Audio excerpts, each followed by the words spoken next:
Chapter 7. It was Trevor's turn to be angry. He led Arnold and Leslie back to the little cafe he was sitting in earlier. Okay, tell me everything. I think I deserve to know. I'll tell you, said Arnold. He grabbed Leslie's hand. But you have to understand that this is simply something we got caught up in, he said. I'll start at the beginning. Back in the 1980s, I invested in oil. I had a strong but modest company that operated out of Bodega Bay. I worked hard to build my business and make money from it. Trevor was nodding along. Don't we all? He thought. Anyway, in 1986 I had signed a contract with Hayden Oil with your wife, Molly. Arnold continued. I was due to lease some new oil fields to her. But there was another bidder. He offered more money, but I didn't trust him, so I gave the deal to Molly. The following day I was contacted and told about her accident. The person blackmailed me. What person? Said Trevor. Arnold ignored him and carried on. He told me that if I didn't give him the contract, he would say that I was behind the accident and have me locked up. I was going to lose everything. So I went along with it. In return for the man's silence, I had to give him the contract but also become a carer for Molly. Trevor couldn't believe what Arnold was saying. Leslie and I had to take her to appointments, look after her, and we really were her full-time carers. It wasn't something that we wanted to do. Of course, so that no one was suspicious, she took on the name Margaret Arnold. But Bodega Bay is such a small place and people started to ask questions. So we were promptly shipped off here to Zurich where no one would know of us. What happened to Molly when you moved here? Trevor asked. He held his breath in anticipation of the answer. We tried our best to make a life for ourselves here. But we lived in the shadow of our blackmailer. After about 7 years, one day out of the blue, Molly said that she was leaving us. She had become unwell and had to leave for treatment. That was the last we ever saw of her. We thought it was all over, but we got another call a few months later. The blackmailer was back. He told us that Molly had died. Trevor sat in silence. He wasn't used to hearing that his wife was dead. Not when he had just discovered that she had been alive after the accident. What happened after that? Why are there still bank accounts with Margaret's name on them? Trevor asked. The blackmailer told us he was now going to be paying us to tell people, if anyone was to come and ask, that Margaret or Molly were both still alive and living here. He also said that if we ever told anyone any different, we would be exposed as frauds. Leslie added. That's why we told you earlier that she was still here, but we didn't know when she would be back. That's also why you caught us going to the bank. Leslie has to pose as Margaret to get our money, said Arnold. And what of the blackmailer? Do you still hear from him? Trevor asked. No, not for a long time, said Arnold. But he pays us every month without fail. He's obviously still operating out there, he said. You never did tell me who he was, said Trevor. Arnold and Leslie exchanged a look. Do you really want to know? Asked Arnold. Trevor nodded. He knew exactly what he was about to say anyway. But he needed the confirmation. Molly's brother, Mike, was behind it, said Arnold. It suddenly all made sense now to Trevor. Mike's reluctance to get involved in the search, the fact he managed to so skillfully cross Bodega Bay having never been there before, and then his mysterious disappearance before coming to Zurich. It all suddenly hit Trevor at once. He began to get emotional. He had one more question for Arnold and Leslie. Was Mike behind the accident? He asked. I don't know, said Arnold. Molly really couldn't remember much about the crash. Thank you for all of this, said Trevor. You have really helped me. But do you think that Molly is still alive out there somewhere? Again, I don't know. But hopefully now you will have enough to go on and maybe you will be able to find her, said Arnold. I'll let you go now, said Trevor. I'll be in touch soon when I find out more. The Golds left. Trevor now had to work out what he was going to do next. He knew he had to speak to Lori and then he had to confront Mike. It sickened him that for 30 years Mike knew what had happened and he kept quiet all that time. He decided not to call him. He couldn't let on that he knew. He couldn't imagine what would happen if Mike found this out. He decided that it would be better to call Lori. At least she would be able to find out more being in England.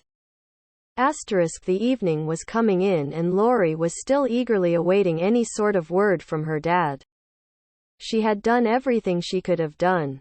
She sat in her dad's usual seat in the kitchen and was looking out at the tree. She found herself lost in a train of thought like Trevor would do.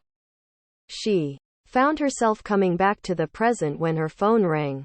What's the latest, Dad? She asked. Trevor had so many things to say he just didn't know where to start. Instead, he cut to the chase. Your Uncle Mike was behind it, Lori, he said. She sat in silence for a few seconds, just to take it in. Behind it? She asked.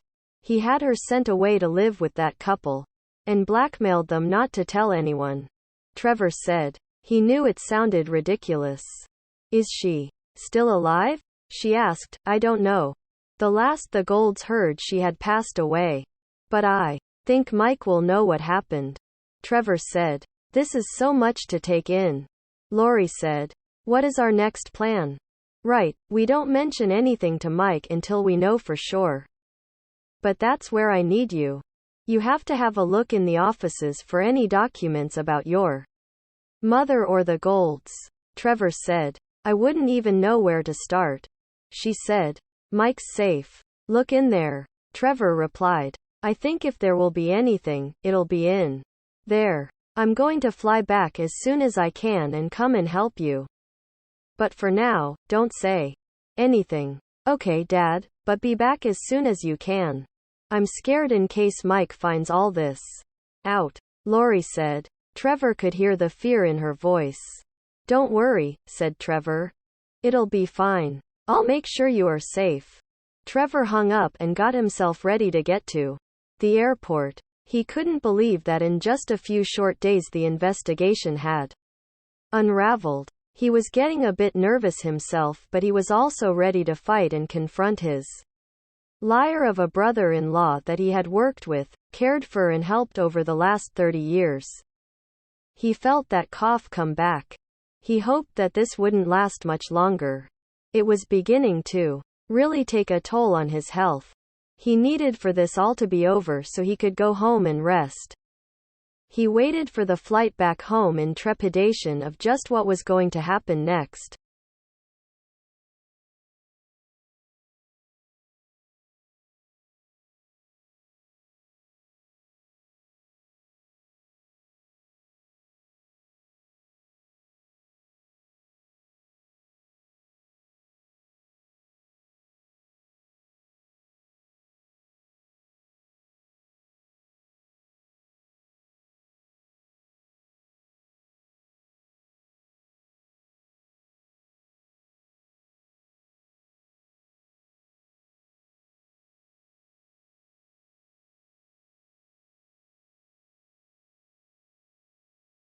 Chapter 8. It was the following morning and Lori decided that she would start her investigation early. Before dawn had broken, she had left the house and was on her way to the Hayden Oil and Enterprises office. She wanted to get in and out before anyone noticed her, and she just hoped and prayed that Mike wasn't there to catch her. To keep him off the scent, he had messaged Mike the night before to ask how the investigation was going. She hadn't heard back. Lori parked up her car and walked into the building. She turned off the alarm and looked around. She knew she had to start somewhere. It would have to be Mike's office. Up the stairs she went. She knew all the passcode for the doors, so she would definitely get in. The door opened and she walked in and looked around. She didn't want to disturb the office, so she continued carefully. She looked in drawers, cupboards and in the old files. She didn't even know what she was looking for. She highly doubted that there would be a document containing all the answers. But she looked anyway. She seemed to have been looking for ages before she found anything. In the bottom of Mike's drawer was what looked like a ring box. Lori opened it and found a small key. She had no idea what it was for, but she took it anyway. There might be something in the safe that it would open. Lori walked downstairs and into the safe vaults.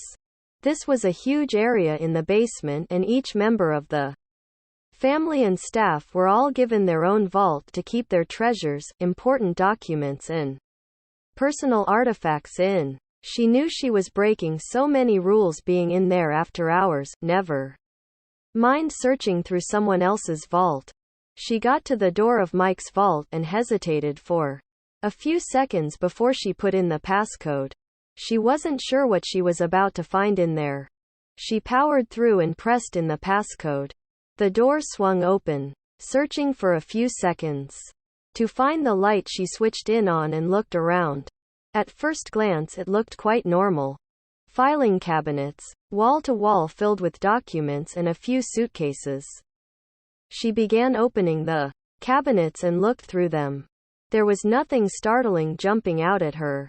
Just a load of old rubbish. Looking through the old suitcases, she just found old photographs of Mike and her mother when they were children. Not anything that she hadn't seen before.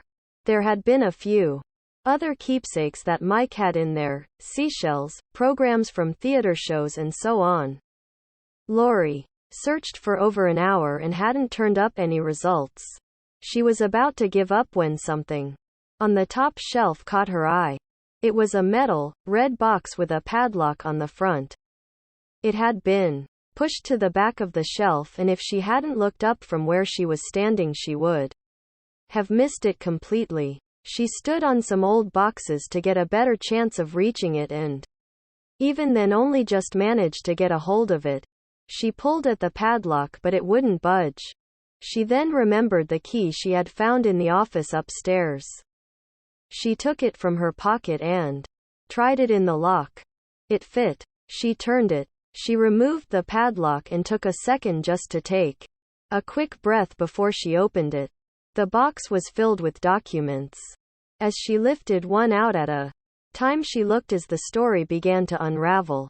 There were invoices for payments to Arnold and Leslie Gould, mysterious paychecks into Margaret Arnold's account, receipts for flights to California, and even the odd trip to Zurich. It confirmed everything. But Molly kept searching. At the very bottom of the box was a brown envelope. She unfolded it and opened it. She pulled out a piece of paper from it and looked at it in shock. She couldn't believe her eyes. Trevor had arrived back in England. He was close to collapsing with exhaustion by this point. He felt terrible. He was standing outside the airport waiting for a taxi back to his house. He was just about to call Lori to tell her he was back when she called him. She sounded upset. "Dad, I've found it all," she said. Trevor was amazed that she had been up so early to search. "What did you find?" he asked. "Everything. All the details of Mike taking Mum to California, then paying off that couple in England. But I found something else," she said. "What?" Trevor asked. He held his breath. "I found Mum's death certificate," she said. She couldn't hold the tear back anymore. Trevor was stunned. "What does it say?" he asked. "Molly Hayden, date of death, December 4, 1993 in Munich, Germany. Cause of death, pancreatic cancer," she said through her tears. "Where was it issued?" asked Trevor. Lori paused as she looked. "Here in England," she said. Trevor was heartbroken. "Where are you now?" he asked. "I'm back at home," Lori replied. "Stay there. I won't be long." "Do you have all of the documents there?" he asked. "Yes," Lori replied. "Okay, I'll have a look when I get back," said Trevor. He sat in silence in the back of the taxi all the way back home. Both Trevor and Lori hugged each other when he came back home and cried together. They had both lived in hope for 30 years and finally got something, but then it was all shattered and taken away from them. Once they had composed themselves, Trevor began to look through all the documents. Just about every transaction Mike had made during all of this sham was in there. He couldn't bear to look at the death certificate, but he did anyway. He read it through. "Hang on, Lori," he said. "It says at the bottom that this was sanctioned by me, look." He pointed. Sure enough, at the bottom of the certificate was his signature. "I've never seen this before, and I certainly never gave my authority for it," he said. He continued to read. "Look at this." He pointed to another bit of text. "This is a death certificate, but it isn't from a coroner. It is from the courts. Mike must have had your mother declared dead," he said. Lori took the certificate from him and began to read over it. "Oh my God," she began. "How could he have done that though? He would have been able to do it with my authentication. He must have forged it. This man is unbelievable. What else is there?" He looked into the box and pulled out another envelope. He opened it and looked through it. "What is it?" Lori asked. "I haven't got that far into the box yet." Trevor continued to read. "It's titles deeds to a house, 18 The Strand, in Munich, Germany. Purchased in 1993. He pulled out more documents and looked through them. And invoices for more payments to Margaret Arnold. He looked over to Lori. "These go up to last year." They exchanged another look. "What does this mean?" asked Lori. "I don't know. I wouldn't like to say, but I think we have to go to Munich to this house," Trevor said. He didn't care anymore that he was unwell. He just wanted this case to be over. "I still haven't heard from Mike," said Trevor. "I haven't either," said Lori. "We need to tread carefully here. We don't want him turning up now," she added. Trevor agreed. Deep down he knew he would probably be capable of killing Mike if he saw him. "Come on," said Trevor. "We better get going."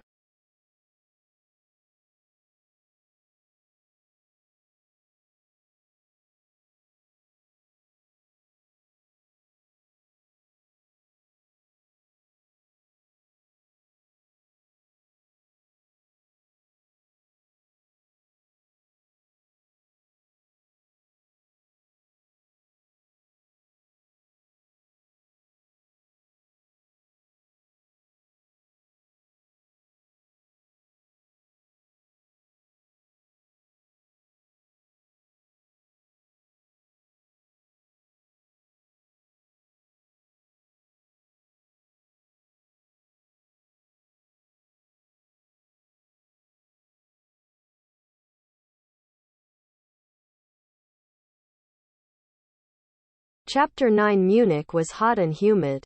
It certainly wasn't the atmosphere that Trevor wanted to be in. He felt sick and claustrophobic. He wasn't sure if it was because of his illness or because of everything catching up on him. Both Trevor and Lori knew which house they were to go to, but they decided to travel separately just in case they came into any difficulties. The plan was in place. Trevor was going to go in first, and if Lori hadn't heard from him within 20 minuets, she was going to come in armed with the police.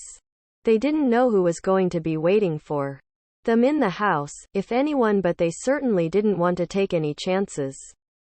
While they were traveling to the house in their separate cars, they spoke on the phone. "I'm getting really nervous," said Lori. "What happens if she is in that house? What happens then?" "I don't know," replied Trevor. "We'll cross that bridge when we come to it. The only thing I want to know is if we are going to get a final answer." "I hope so," she said. "We need something. After all these years." As they approached the street, they hung up. It was now or never. Trevor sat for a few minutes in his car looking at the front door of 18 The Strand. He was ready to face Whoever was behind that door. But the question was, were they ready to face him? He got out and walked up the garden path and looked at the front door. There was no name on the door like he had seen in Zurich. He took a few deep breaths and knocked at the door. He listened intently for any movement coming from behind the door. He knocked again. This time he heard definite movement. Someone must be in. He watched through the glass panels and saw the figure of someone walking towards the door. It opened. You, Trevor said in shock. What are you doing here? He was looking directly at Mike. I've been waiting for you, Trevor. Come in. He opened the door and beckoned Trevor inside. Trevor was nervous but pleased that he had the backup plan in place so that if anything did happen, it wouldn't be long before help arrived.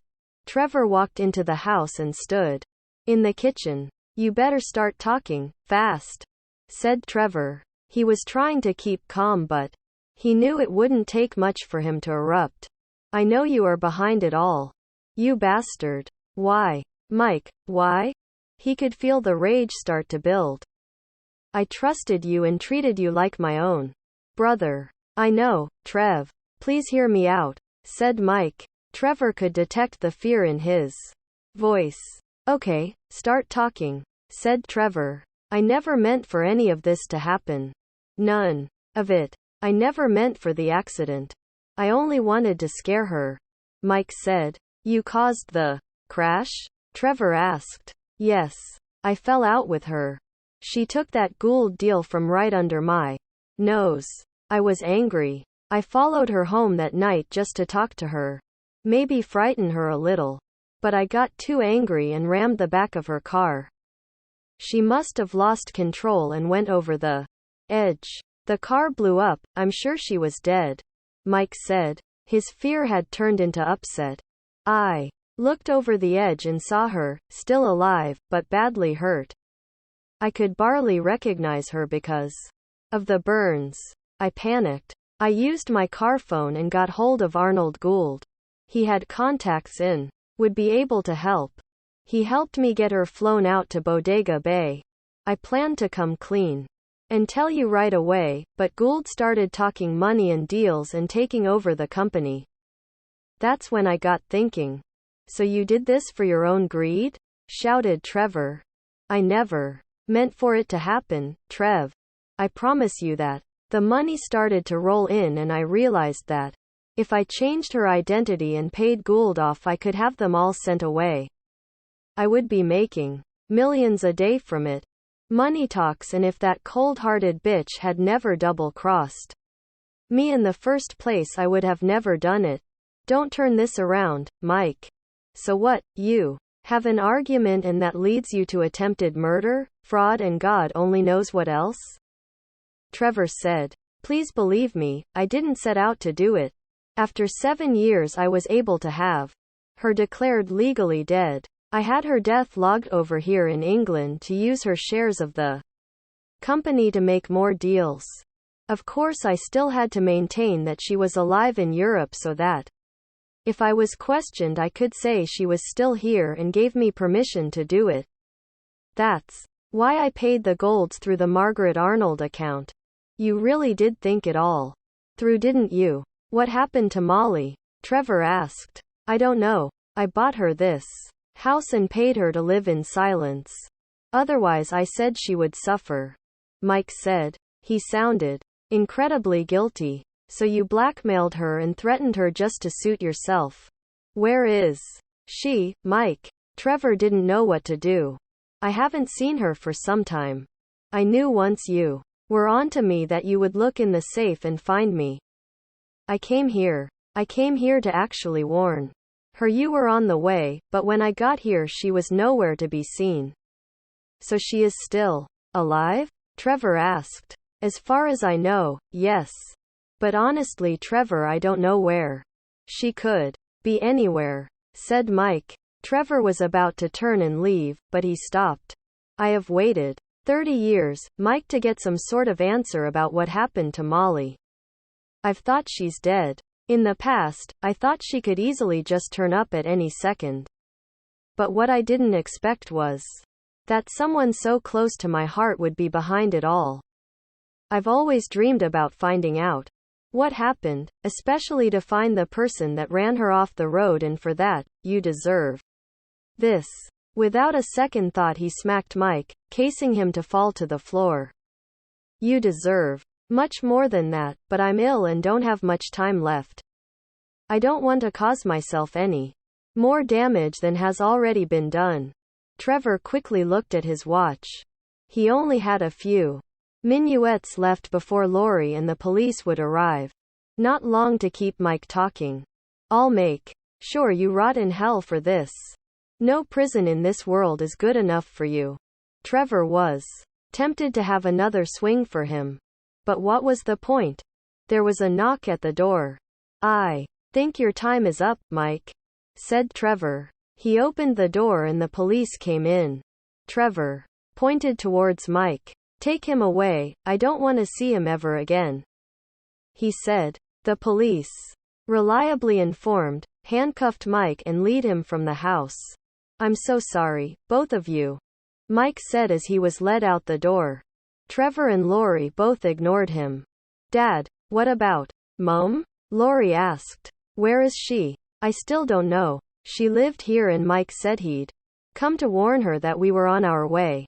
But he said she wasn't here, replied Trevor. We need to go home now. They'll want to check this place over and find out exactly what happened. Both Lori and Trevor left the house in Munich, knowing that somewhere their mother and wife could still be out there, but they had no idea where. Trevor was failing fast and didn't have the energy to carry on the search as much as he would have liked to. He needed to go home and take it easy. As the car pulled away from the house at 18 The Strand, Trevor cried. He thought he was about to find Molly. He knew that she was just about in reaching distance, but it wasn't to be.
Epilogue. Trevor and Lori arrived home to their quiet house in England late that evening. It had been a whirlwind of a few days. Days which changed the case, and although provided them with some answers, it just wasn't enough. He still hadn't taken his wife home. When Trevor got in, he recounted the entire case in his head. He also felt a great deal of guilt. He had always promised to protect Molly from anything and anybody, but he had failed. He had also broken a promise to his daughter to bring her mother home. He hated that Lori had to be brought up without a mother, and the entire time the answers were right under his nose. He couldn't face telling her that night that he was ill and wouldn't be around much longer. Instead, he poured them both a glass of wine and they sat and talked it all over. What's next? Lori asked. Well, there was a police statement put out earlier saying they had arrested Mike for what he did. I'm sure the Golds will be really pleased to hear that. They will be able to live a normal life now. As for us, I don't know. I need a bit of time before we start searching again. This has taken it out of me. It really has. As the night went on and the drinks began to flow, they didn't notice the hours fly by. Although they hadn't got their own resolution, they at least knew they had helped some people. It was around 3 a.m. when there was a loud knock at the door. "Oh God," said Trevor. "That'll be the start of the reporters coming along to get our side of the story." "Do you want me to answer it?" asked Lori. "No, it'll be fine, I'll go," said Trevor. The knocking continued. "Yes, I'm coming," shouted Trevor. He opened the door. He didn't know if he was hallucinating or if he was simply dreaming. It was like being hit by a bus. "Hello, Trevor." On the doorstep was Molly. He had waited 30 long, hard and upsetting years for this very moment. He had played it in his head. Time and time again, nothing could have prepared him for it. He did the only thing that he could manage and threw himself towards her, embracing her and just holding her like he had longed to do for all those years. He knew that their reunion might only be short-lived, but at that time Trevor was living in the moment. A moment he never wanted to let go of. Molly Hayden had come back. If what doesn't kill us is making us stronger, we're gonna last longer than the greatest wall in China, or that rabbit with the drum. If there's one thing that I've learned, while waitin' for my turn, is that in each life some rain falls, but you also get some sun, and we'll make out better. Then okay, hear what I say? Yeah, any day.